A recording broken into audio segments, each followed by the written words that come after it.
ancestor worship, because I think that it was used mistakenly by mainly European anthropologists who came into Africa and other areas, trying to explain something which they had no basis for understanding.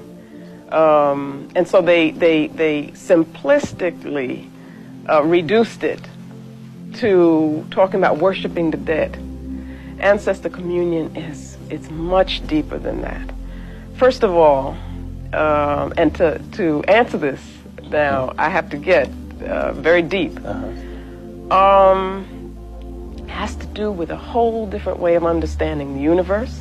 It has to do with a whole different philosophical concept of time, for instance, where in the European worldview, you have a lineal conception of past, present, and future.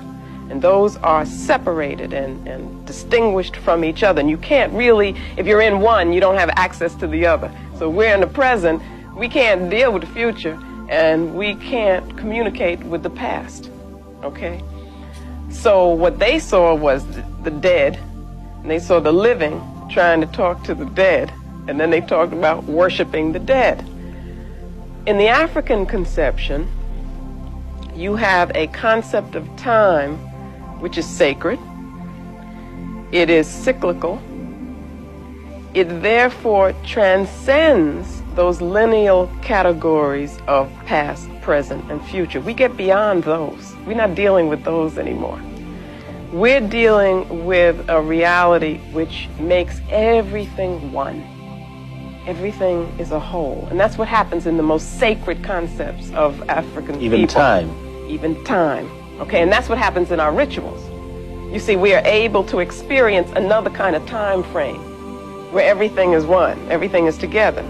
Now, if that were the true, then it would be no problem in you communicating with your ancestors, because you're all together. So that's one aspect of the concept of ancestor communion. All right? Now, why is it important to have this communication? Because for the African, to get strength, you have to be whole. And the most important thing is the community. And the community is made up of, some say, the dead, the living, and the yet unborn. Most properly speaking, you can't even use the term dead, you see. But because? Okay, you can't use the term dead because in terms of spiritual realities, which are the most important for us, when one physically dies, one is not dead totally. In fact, a very important part of your existence, a very important stage in your development as a human being, is as an ancestor.